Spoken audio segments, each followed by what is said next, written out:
Warning from Washington County deputies. In the past week, they say that there have been 2 different attempted attacks in Aloha. First, Sunday night, a woman walking her dog near Aloha Huber Elementary when a man grabbed her from behind. And then on Friday, a man grabbed an 11-year-old girl at her bus stop on Southwest 193rd in Farmington. Trevor Ault joined us live from Aloha this afternoon with more on this crime alert. Trevor? Well, Jeff, these 2 attacks happened just about a mile apart from each other. The Washington County Sheriff's Office says it's possible they were conducted by the same man, the same suspect. Now, you mentioned the first one happened Friday morning as this young girl was just waiting here to get on the bus to school when a man tried to take her phone and then tried to take her. Having a little trouble sleeping.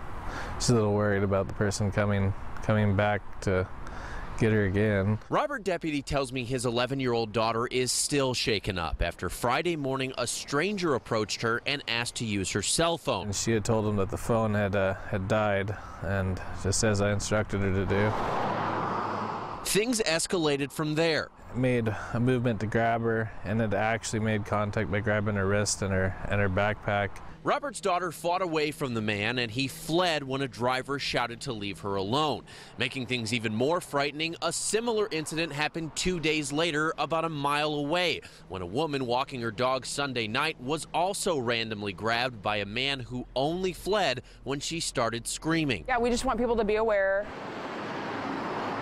The Washington County Sheriff's Office says they don't know if these 2 incidents are related, but it is possible. The descriptions of the attackers were similar, about 6 feet tall with tan skin, and Friday he was wearing a distinctive outfit deputies are hoping you might recognize. He had a camouflage hoodie and then jeans on with the word peace down the leg of the pants and a peace symbol on the knee of the pants.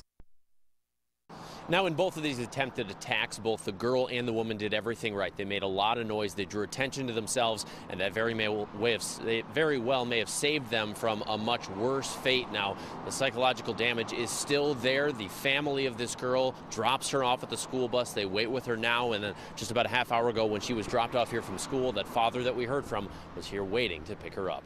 Reporting live in Aloha, Trevor Ault, KOIN 6 News.